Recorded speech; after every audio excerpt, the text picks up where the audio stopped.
안녕하세요. 원샷입니다. 출퇴근길 15분 만에 끝내는 직장인 주식 투자 원샷입니다. 오늘 방송은 금주의 증시 점검입니다. 1월 4주차 방송입니다. 이번 한 주는 어떤 일이 있었고 다가오는 한 주는 어떤 일이 있을지 알아보는 시간입니다. 주요 키워드로는 코스피 연중 최고, 외국인, 대선 테마를 선정해 봤습니다. 구체적으로 어떤 얘기가 있는지 이제 본격적으로 알아보시도록 하시죠. 자, 일단 코스피 차트 보시죠. 1월 2주차 상승을 했고요. 1월 3주차 횡보했습니다. 그리고 1월 4주차 다시 상승을 했습니다. 이 차트를 보시는 분은 아시겠지만 기본적으로 지금 1월 2주차부터 4주차까지 캔들을 보시면 이게 쌍바닥입니다. 흔히 말하는 쌍바닥. 그럼 쌍바닥에서 이건 무슨 얘기예요? 지금 지수가 더 이상 무너지지 않으면 조만간에 위로 슈팅이 간다. 위로 상승한다. 이제 이런 얘기가 되겠죠. 차트만 일단 보시면요. 그래서 코스피가 1월 4주차에는 상승을 했는데 그래서 연중 최고치에 접근을 했다. 근데 그 이후에는 역시 외국인의 매수세가 지수 상승을 유도했다. 이렇게 보시면 되겠습니다. 구체적인 한번 수급 현황을 한번 보시죠. 역시 외국인이 계속 샀네요. 기관은 외국 팔았고 코스피에서 기관은 별로 중요하지 않다고 말씀드렸죠. 코스피의 주인은 외국인, 코스닥의 주인은 기관이다. 근데 기관이 지금 돈이 없어요. 펀드로도 돈이 안 들어오잖아요. 그러다 보니까 당연히 코스닥 있는 거 팔고 굉장히 단타 매매만 하는 거고 기관도 이제 외국인도 사는 거 팔기 이제 받기만 하고 팔고 막 이런 식으로 하는 거죠.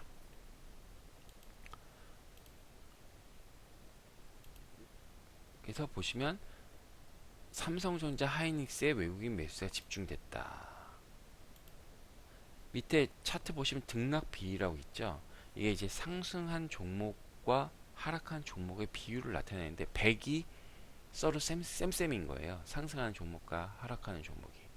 근데 100 이하면 하락하는 종목이 더 많고 100 이상이면 상승하는 종목이 더 많은 건데 보시면 지수는 올라갔잖아요. 근데 등락 비율은 떨어졌잖아요. 아까 등락 비율은 하락하는 종목이 더 많다 그랬죠.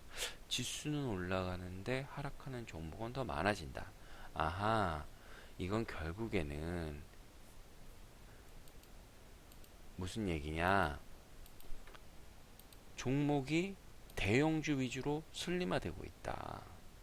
그러니까 코스피 업종 대형주 있죠. 코스피에도 대형주, 중형주, 소형주가 있잖아요. 그중에 대형주, 또 대형주에서도 1등, 2등주, 업종 대표주로만 슬림화되고 있다는 거죠. 근데 그나마 좀 다행인 건 IT 반도체 중심에서 이제 철강, 건설, 은행, 증권주 매수세로 이제 조금씩 점진적으로 확대되고 있다.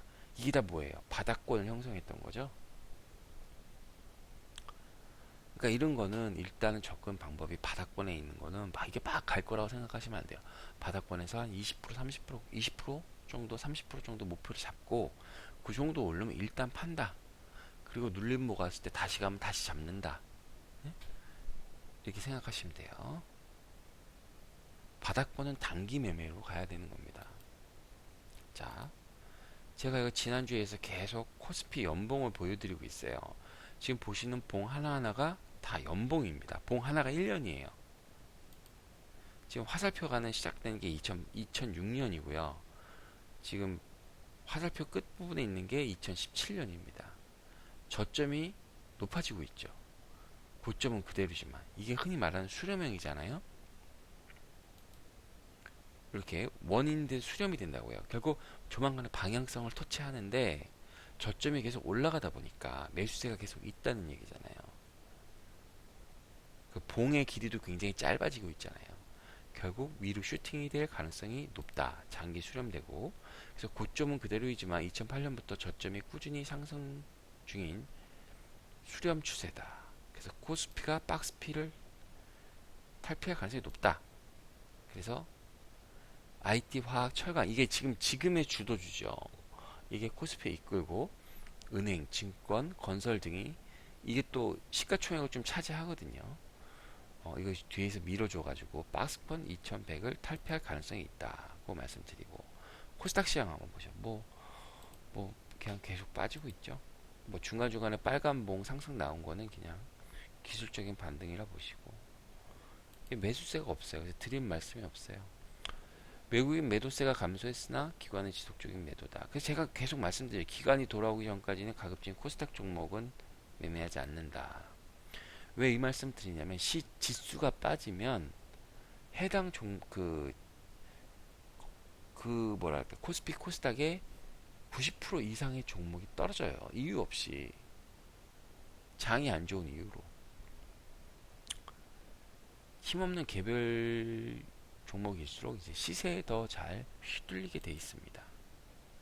보시죠. 그나마 외국인이 조금씩 사긴 했지만 기관이 줄줄 팔았죠. 아까도 제가 말씀드렸죠. 코스피의 주인은 외국인, 코스닥의 주인은 기관이다. 기관이 사야 돼요, 기관이. 그리고 기본적으로 외국인은 이게 샀다고 하지만, 외국인은 국내 들어와 있는 이제 외국계 펀드 매니저에선 이 스몰캡 팀이 없어요. 그러니까 사실 여기 외국인도 진짜 외국인인가 따져봐야 됩니다. 검은 머리 외국인인지 아닌지. 그래서 외국인은 시가총액 상위 종목 그냥 매도하는 거고, 기관은 IT 종목 매도한다. 뭐 얘네들이 사봤자 뭐 카카오 뭐 이런 거 사는 거예요. 셀트리온. 그래서 기관 매수세 들어올 때까지 코스닥 매매는 여전히 기다려야 한다. 자, 그러면 1월 4주차 증시 점검을 한번 해보겠습니다.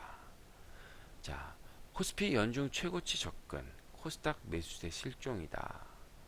그 이유는 뭘까요? 외국인이 삼성전자, 하이닉스 같은 이제 대형 IT 종목 위주로만 사고 있고, 그나마 이제 좀 이제 후발 내수주가 약간 저평가 메리트가 부각되고 있다. 일단 세부 내용 보시면, 외국인의 IT 매수세가 주도하는 코스피 대형주 중심의 슬림화 장세가 지속되고 있다. 그래서 보시면 삼성전자, 하이닉스가 코스피 시가총액의 4분의 1을 차지해요. 그러니까 다른 거 다 떨어져도 삼성전자, 하이닉스가 웬만큼만 오르면 본전이 될 수 있는 거죠.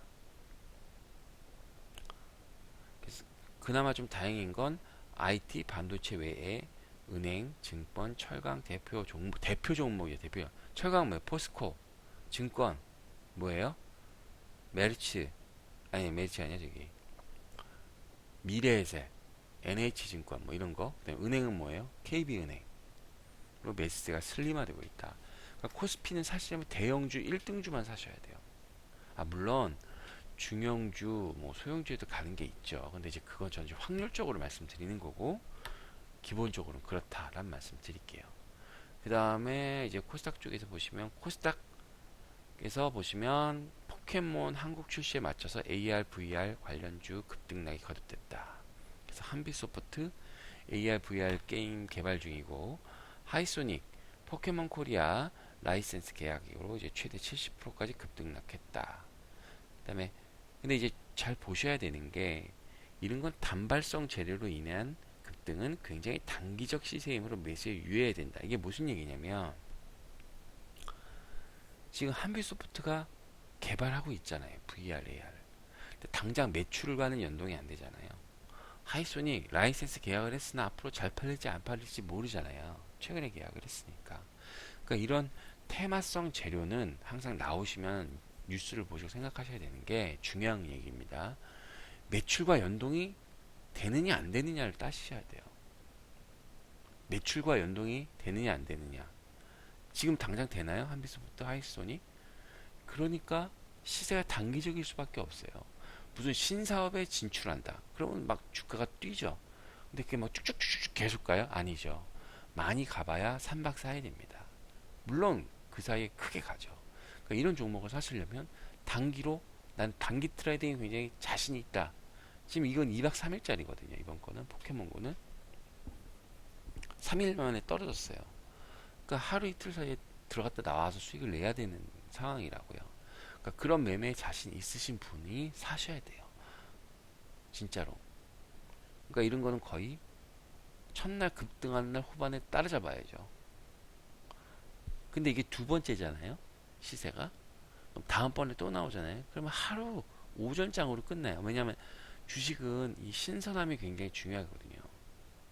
이번에 2박 3일, 작년도에는 좀 더 갔었죠. 이제 한번 또 뭐 포켓몬 얘기 나오면 그건 반나절도 안 됩니다. 항상 그런 이제 재료가 나올 때는 그거랑 같이 보셔야 돼요. 자, 그 다음에 이제 중요한 거. 조기 대선을 실시한다고 그랬죠. 지난번 2월 중요 증시 이벤트에서 말씀드렸습니다. 대선 테마주가 급등 중이다.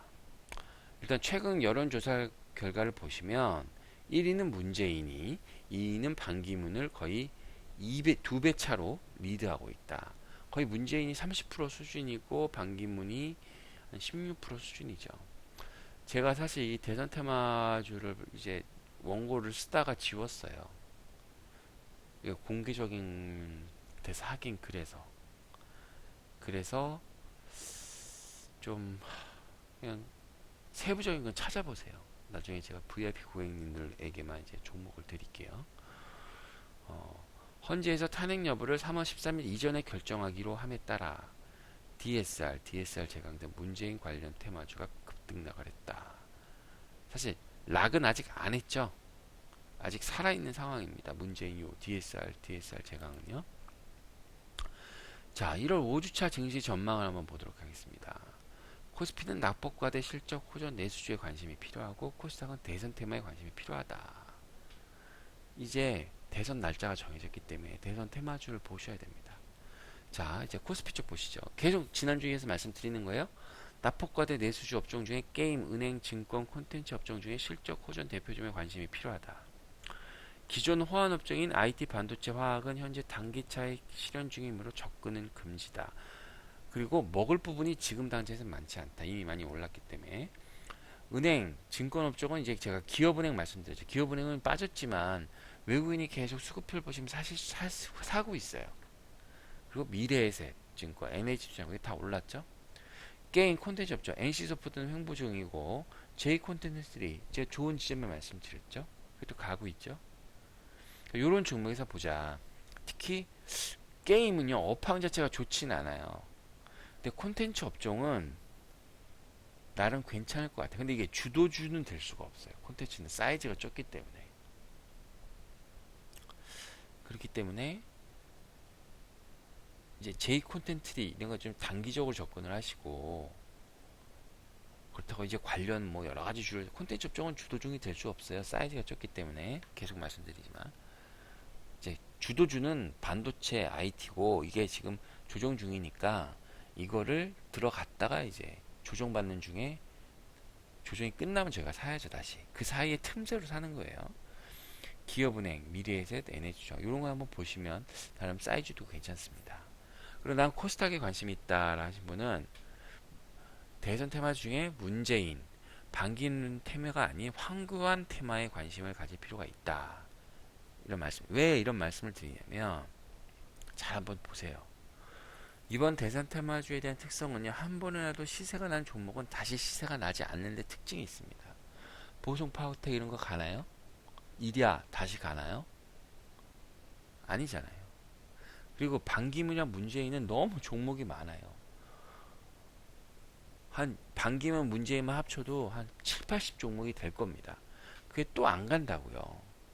DSR 제가 예전에 갔었나요? 안 갔었어요. 그러니까 때가 탄 종목은 못 간다는 거죠. 근데 만약 황교안 테마는 아직 시세가 나지 않은 상황을 매매 정확하게 아직 때를 더 탔단 말이에요. 안희정 이제 이 대선 테마가 가는 게 몇 개 순서가 있어요. 일단 제가 그때 말씀드렸지만 첫 번째 인맥주가 가고 그 다음에 정책주가 간다. 그러니까 반기문, 문재인은 정책주를 봐야죠. 이제 반기문이 어떤 정책, 문재인이 어떤 정책, 이제 그 단계로 넘어가야 되는 건데 그리고 그게 있고 또 이제 다른 스텝으로 보면 대선 출마 선언할 때 간단 말이에요. 파워가 있는 애가 하면 근데 황교안은 아직 아니라 그랬어요. 근데 행동은 그렇게 하고 있어요. 그러니까 근데 제가 종목은 말씀 못 드려요. 여기서 좀 그래 공개적이라. 근데 황교안 테마라고 인터넷 치시면 종목이 나와요. 델 뭐뭐뭐뭐 국 뭐뭐뭐 나와요. 그거 괜찮습니다. 그리고 이걸 어떤 때 사야 되느냐. 매수 테이망은요.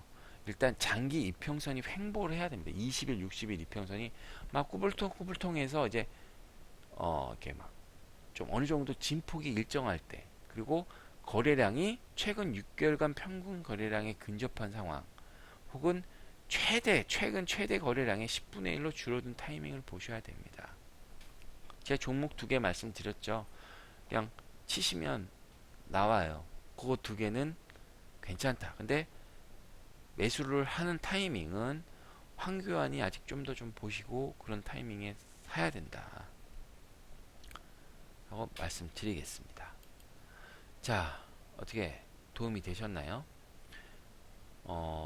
좀 대선 테마에 대해서 제가 구체적으로 종목을 탁탁탁 찍어 못 드리는 거는 좀 이해를 좀 해주세요. 그 부분은. 근데 제가 대강 힌트는 드렸죠. 어떻게 잘 보셨다면 이제 구독 버튼, 좋아요 버튼 부탁드리겠습니다. 이상 원샷이었습니다.